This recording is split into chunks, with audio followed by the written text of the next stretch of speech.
Rita had always been a city girl. Born and raised amidst the honking cars, towering skyscrapers, and the ceaseless hum of urban life, she knew little of the rural world beyond the stories her grandmother used to tell. The only nature she had encountered came in neatly trimmed parks with benches and ice cream stands. When her parents decided she should spend a few months in her ancestral village to connect with her roots, Rita was reluctant. How would she survive without her favorite coffee shop on every corner or the convenience of food delivery apps? Nevertheless, curiosity and a desire to honor her parents' wishes pushed her to agree. The village was a world apart from anything Rita had known. As she arrived, the serene beauty and simplicity of the place were both enchanting and intimidating. Her relatives, though warm and welcoming, found her city habits amusing. They chuckled when she hesitated to pump water from the well or struggled to cook over a firewood stove. They shook their heads when she looked puzzled by tasks like fetching firewood, milking a cow, or planting seeds in the field. Rita's arrival coincided with the season of the locust swarms. These swarms, though dreaded by farmers for the damage they caused, were also a source of food for the villagers. Locusts were considered a delicacy, rich in protein and a part of the traditional diet in this region. When the swarms descended upon the village, everyone sprang into action, grabbing baskets, sacks, and nets to catch the locusts while they were still sluggish in the morning dew. Curious and eager to prove herself capable, Rita decided to join the activity. Her cousins explained the process. The best time to catch the locusts was early morning when they were cold and immobile.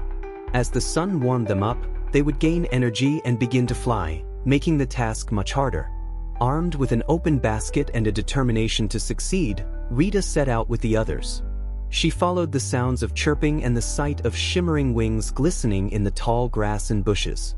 The swarms were unlike anything she had ever seen, a moving, living blanket that seemed to cover every surface. At first, she hesitated, unsure of how to approach the task.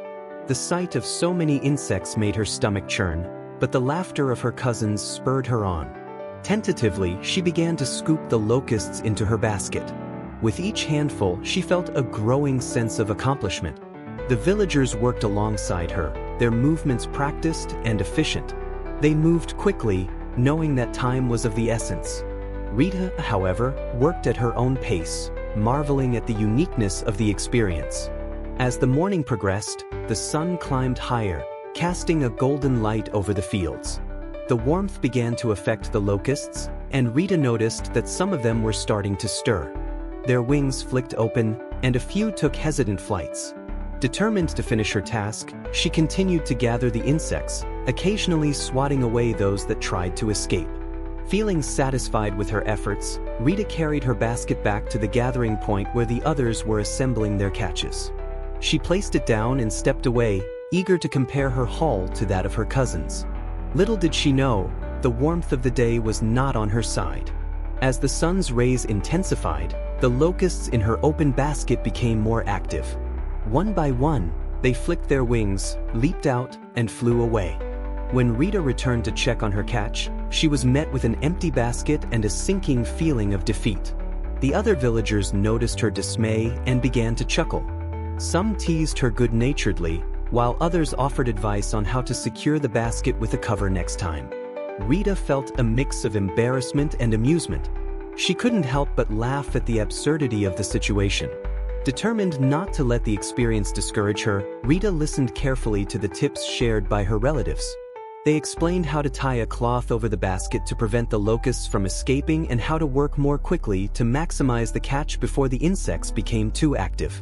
Her cousins, who had initially poked fun at her, offered to accompany her on her next attempt. Over the following days, Rita began to immerse herself in village life. She learned how to light a fire using dried cow dung, how to grind maize into flour using a traditional stone mill, and how to herd goats without losing her temper. The villagers, seeing her genuine effort, began to warm up to her and included her in their daily routines. Her mistakes became learning experiences, and her successes, no matter how small, were celebrated. Rita's next encounter with the locusts was a turning point. This time, armed with the knowledge she had gained and the support of her cousins, she approached the task with confidence. She covered her basket with a piece of cloth, worked faster, and even managed to teach herself to ignore the unsettling feeling of insects crawling on her arms. By the end of the morning, her basket was full, and not a single locust had escaped.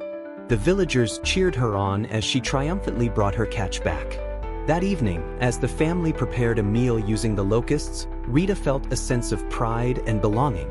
She had not only succeeded in a task that had once seemed impossible but had also gained a deeper appreciation for the resilience and resourcefulness of the villagers. The experience taught her to embrace challenges, adapt to unfamiliar situations, and find joy in the simple pleasures of life. Rita's time in the village transformed her. What had initially felt like a daunting and uncomfortable experience became a journey of self-discovery and growth. She returned to the city with a newfound confidence and a collection of memories that she would cherish forever. The laughter, the lessons, and the bonds she had formed in the village left an indelible mark on her heart, reminding her that sometimes stepping out of one's comfort zone can lead to the most rewarding adventures. I hope you find this story engaging and reflective of Rita's growth. Please like, comment, share, and subscribe. Hit the notification bell so as not to miss any future stories. Thanks for watching.